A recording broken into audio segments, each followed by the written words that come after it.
आज हम आपको लेकर चलेंगे एक ऐसे सफर पर जहां चांदनी झील के पानी में उतरती है और तारे पानी की सतह पर झिलमिलाते हैं। ये कहानी है रहस्यमयी झील की, जहां छुपा है सदियों पुराना राज और एक राजकुमारी की अधूरी दास्तान। तो बैठ जाइए आराम से, आंखें बंद कीजिए और खुद को इस जादुई रात के हवाले कर दीजिए, क्योंकि अब शुरू होती है चांदनी रात की रहस्यमयी झील।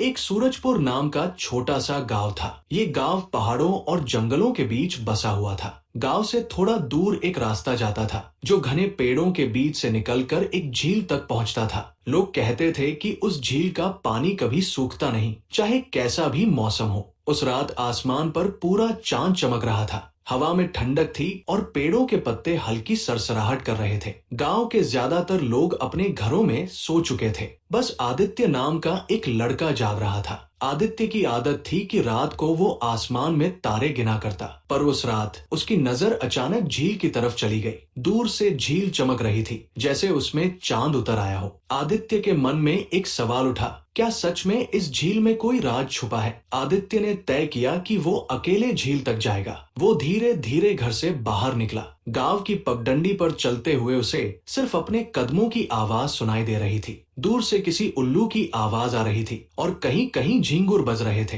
रास्ता लंबा लेकिन शांत था। आदित्य ने महसूस किया कि जैसे हर पेड़ उसकी ओर देख रहा हो। हवा में एक अजीब सी नमी थी, जैसे कोई अनकही बात हो। धीरे धीरे वो झील के पास पहुंचा और फिर उसने जो देखा उससे उसकी सांसें रुक गई। झील का पानी नीला चमक रहा था। चांद की रोशनी उसमें ऐसे घुली थी जैसे किसी ने उसमें चांदी घोल दी हो। लेकिन सबसे अजीब बात यह थी कि पानी की सतह पर छोटे छोटे गोले तैर रहे थे, जैसे नन्हे सितारे झील में उतर आए हों। आदित्य ने झुककर हाथ पानी में डाला। पानी ठंडा था, लेकिन उसके हाथ में हल्की सी बिजली सी दौड़ गई। उसे लगा जैसे पानी कुछ कहना चाहता हो। वो झील के किनारे बैठ गया। उसकी आंखें धीरे धीरे भारी होने लगी और फिर उसने किसी की हल्की सी आवाज सुनी, आदित्य तुम आ गए। आदित्य चौंक गया। उसने चारों ओर देखा, पर वहां कोई नहीं था। सिर्फ झील थी, चांद था और वो खुद।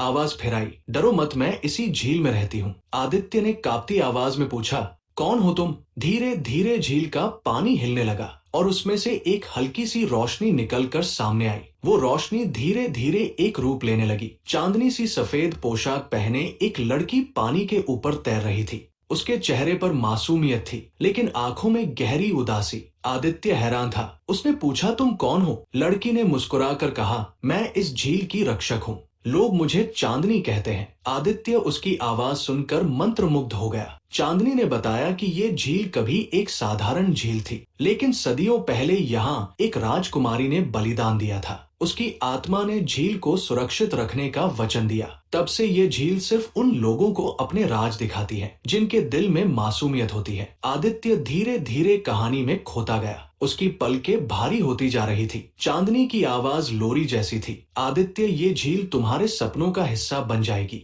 अब आंखें बंद करो और नींद में आओ। हवा और ठंडी हो गई। झील का पानी लोरी गाने लगा और आदित्य की आंखें धीरे धीरे बंद होने लगी। उसे महसूस हुआ जैसे उसका शरीर वहीं है, लेकिन आत्मा कहीं और जा रही है। वो सपनों की एक ऐसी दुनिया में पहुंचा जहां सब कुछ हल्का और शांत था। पेड़ हवा में झूल रहे थे। उनके पत्ते ऐसे लग रहे थे जैसे हजारों छोटी छोटी घंटियां एक साथ बज रही हों। झील अब उसके सामने और भी विशाल थी, जैसे उसमें पूरा आसमान समा गया हो। सपनों की उस झील के बीच में चांदनी खड़ी थी। उसकी आंखें अब और भी चमक रही थी और उसकी मुस्कान में एक रहस्यमय अपनापन था। आदित्य, उसने धीमी आवाज में कहा, तुम्हें अब मेरी दुनिया देखनी होगी। ये जगह किसी आम इंसान को नहीं दिखती। चांदनी ने झील की ओर इशारा किया। झील का पानी अचानक पारदर्शी होने लगा। आदित्य ने नीचे देखा तो उसकी सांसें थम गई। झील के नीचे एक पूरा शहर था। महल, मंदिर, छोटे छोटे घर सब पानी के भीतर चमक रहे थे। सड़कों पर छोटे छोटे दिए जल रहे थे,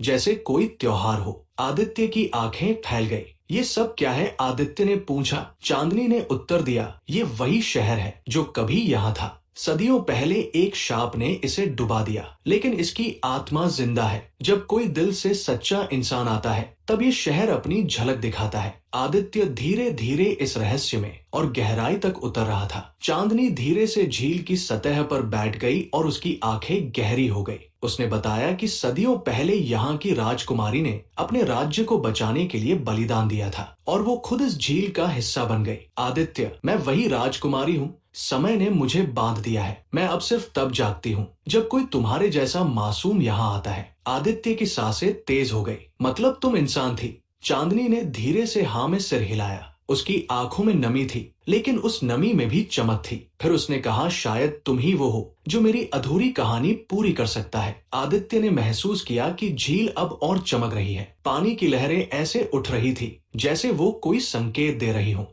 चांदनी ने उसका हाथ थाम लिया। उसका स्पर्श ठंडा था, लेकिन दिल को गर्माहट दे रहा था। अगर तुम मेरी कहानी सुनोगे, मेरी कसम निभाओगे, तो तुम्हें वो राज पता चलेगा जिससे ये झील आजाद हो सकती है। आदित्य ने बिना सोचे हाँ में सिर हिला दिया और बोला, मैं वादा करता हूँ। झील की लहरें शांत हो गई। आसमान में चांद और भी चमकने लगा। फिर चांदनी ने आदित्य को बताना शुरू किया कि झील के पास ही एक पुराना मंदिर है। उस मंदिर में एक किताब रखी है, समय की पोथी। उस किताब में वो मंत्र लिखा है जिससे झील का श्राप टूट सकता है, लेकिन वो किताब सिर्फ रात के तीसरे पहर में खुलती है और अगर कोई मन में लालच या डर लेकर उसे छू ले तो वो हमेशा के लिए झील में समा जाता है। आदित्य का दिल जोरों से धड़क रहा था। आदित्य ने कहा, क्या मैं उस किताब को ला सकता हूँ? चांदनी मुस्कुराई और बोली, अगर तुम्हारा दिल साफ रहा तो हाँ। आदित्य ने तय किया कि वो सुबह का इंतजार नहीं करेगा। उसने तुरंत मंदिर की ओर जाना शुरू किया।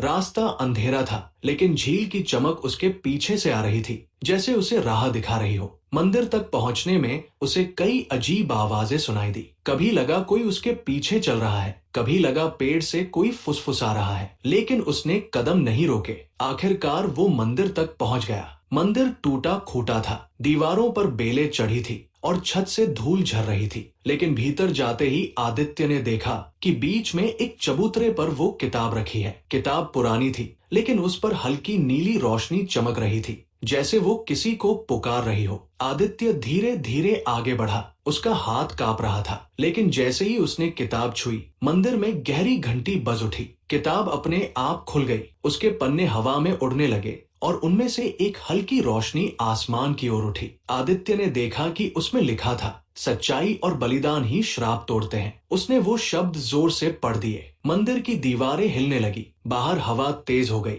और उसी वक्त चांदनी वहां आ गई। चांदनी की आंखें चमक रही थी। उसने कहा, आदित्य, तुमने वो शब्द पढ़ लिए। अब तुम्हें आखिरी कदम उठाना होगा। झील के बीच जाकर उस मंत्र को दोहराना होगा। आदित्य ने सिर हिलाया। उसके अंदर अब डर नहीं था, बस एक अजीब सा सुकून था। वो झील की ओर दौड़ा। पानी ने उसे अपने आप रास्ता दे दिया। वो बीच तक पहुंचा और जोर से मंत्र पढ़ा। जैसे ही आदित्य ने मंत्र पूरा किया, झील का पानी चांदी जैसा चमक उठा। आसमान से चांद की रोशनी सीधे झील पर पड़ी। चांदनी का चेहरा खिल उठा। उसकी आंखों से आंसू बहने लगे। आदित्य, तुमने मुझे मुक्त कर दिया। अब मैं जा सकती हूँ। आदित्य कुछ कह पाता, उससे पहले ही चांदनी की देह रोशनी में बदल गई और आसमान में समा गई। झील शांत हो गई।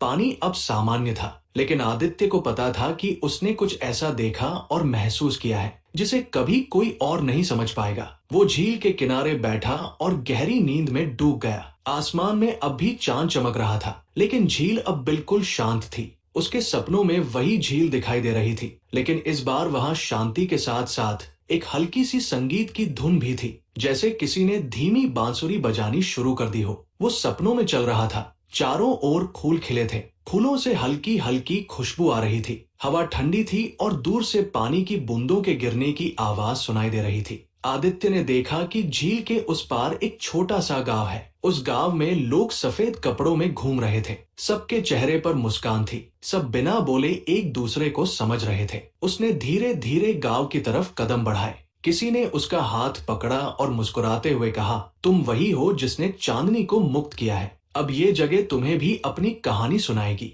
आदित्य की आंखों में चमक थी। मतलब ये गांव सचमुच जिंदा है। तभी उसे एक आवाज आई, ये गांव सपनों में ही मिलता है। ये वही जगह है जहां हर आत्मा शांति पाती है। गांव के बीचों बीच एक बहुत बड़ा बरगद का पेड़ था। उसकी जड़ों से पानी टपक रहा था, जैसे वो पेड़ खुद झील से जुड़ा हुआ हो। गांव के बुजुर्ग ने आदित्य को पेड़ के पास बैठने का इशारा किया। बेटा, ये बरगद समय का गवाह है। इसने देखा है कि किस तरह चांदनी ने अपना बलिदान दिया और झील का हिस्सा बन गई। तुमने जो किया उससे न सिर्फ वो मुक्त हुई, बल्कि इस गांव की आत्माएं भी चैन पा गई। आदित्य शांत होकर सुन रहा था। आदित्य के मन में एक जिज्ञासा थी कि राजकुमारी ने क्यों और कैसे अपना बलिदान दिया। जब उसने उस बुजुर्ग आदमी से इसके बारे में पूछा तब उन्होंने बताना शुरू किया। चांदनी का राज्य कोई साधारण राज्य नहीं था, बल्कि वह राज्य इस जादुई झील से जुड़ा हुआ था। इस झील का पानी ही पूरे राज्य में उपजाऊपन, शांति और जीवन लाता था। लेकिन झील पर एक पुराना श्राप था।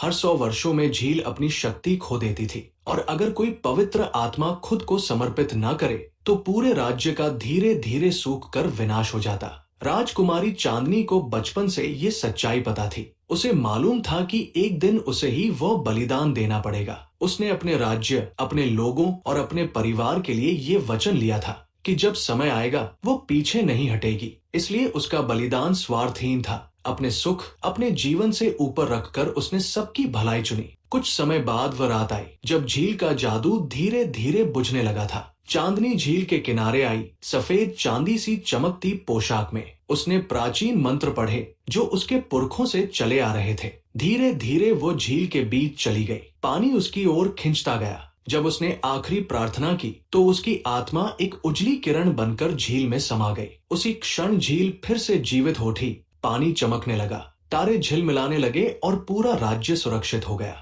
लेकिन उसके इस बलिदान के कारण वो कभी वापस मनुष्य रूप में नहीं आ सकी। उसकी आत्मा झील में ही बंध गई और वह झील की रक्षक आत्मा बन गई। चांदनी ने दिखाया कि असली प्रेम और नेतृत्व का मतलब है अपने लिए नहीं बल्कि सबके लिए जीना। उसका बलिदान दुखद भी था और पवित्र भी, क्योंकि उसने मृत्यु नहीं बल्कि अमरत्व चुना। आज भी झील की चमक और उसकी शांति उसी राजकुमारी की वजह से है। उस रात से झील का नाम पड़ा चांदनी झील, क्योंकि उसकी हर लहर में आज भी उस राजकुमारी का बलिदान गूंजता है। आदित्य को ऐसा लगा जैसे वह अब भी झील के किनारे बैठा हो, जैसे उसने अपनी आंखों से सब देखा था। राजकुमारी का बलिदान, उसका प्रकाश में बदल जाना और झील का जादुई रूप में जीवित हो उठना। उसका दिल कांप रहा था, आंखों से आंसू बह निकले, पर साथ ही एक अजीब सी शांति भी महसूस हो रही थी। उसे लगा जैसे राजकुमारी ने सिर्फ अपने राज्य के लिए नहीं बल्कि उसके लिए भी संदेश छोड़ा है कि असली प्रेम त्याग में है और सच्ची ताकत निस्वार्थ सेवा में।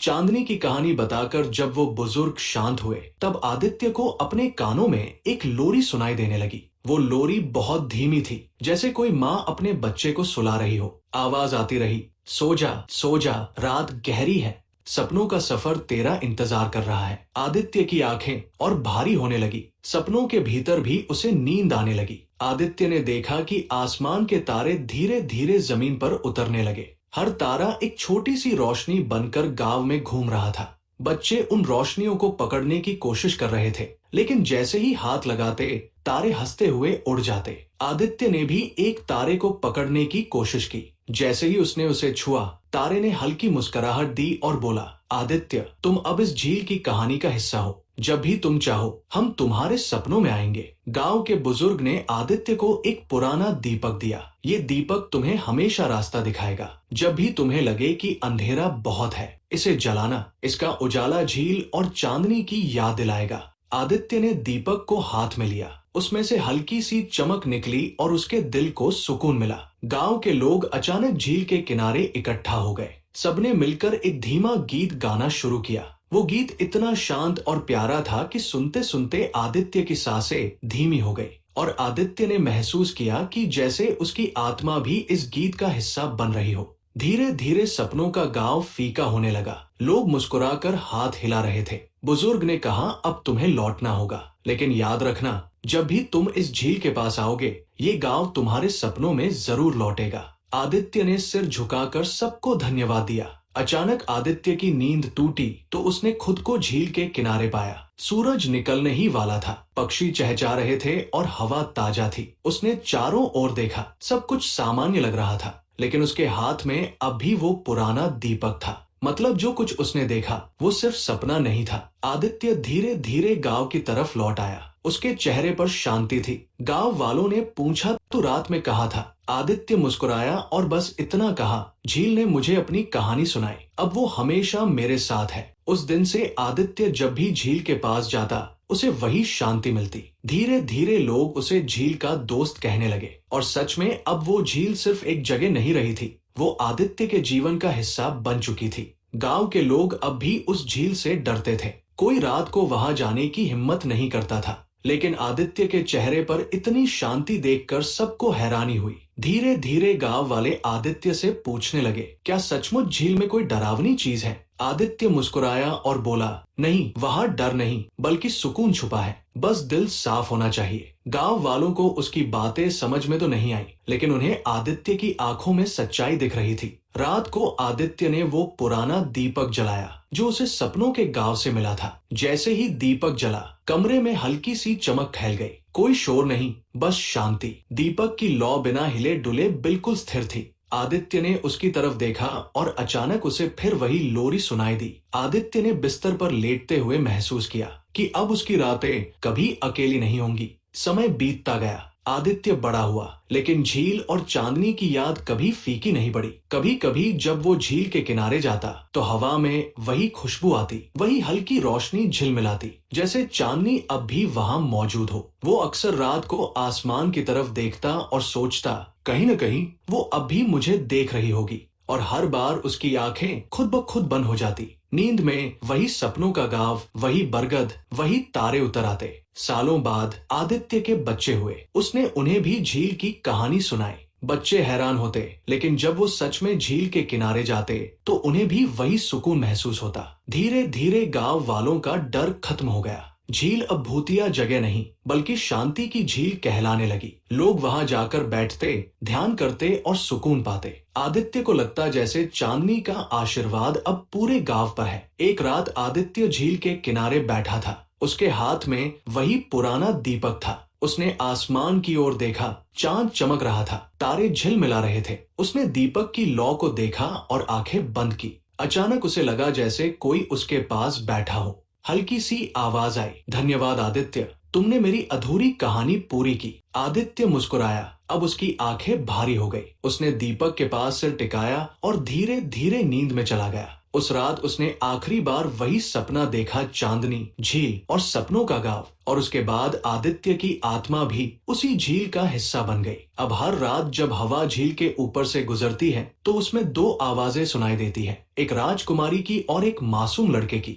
दोस्तों, ये थी हमारी आज की कहानी, चांदनी रात की रहस्यमयी झील। इस कहानी ने हमें सिखाया कि असली शांति हमें बाहर नहीं बल्कि हमारे दिल के अंदर मिलती है। आदित्य की तरह अगर दिल साफ हो तो सबसे गहरे अंधेरे में भी हमें चांदनी का उजाला मिल ही जाता है। उम्मीद है कि ये कहानी सुनते सुनते आपके मन को भी सुकून मिला होगा और आपकी आंखों में भी नींद की मिठास उतर आई होगी। अगर आपको ये कहानी पसंद आई हो तो वीडियो को लाइक और चैनल को सब्सक्राइब करना मत भूलिएगा। फिर मिलेंगे एक और नई कहानी के साथ। तब तक के लिए धन्यवाद।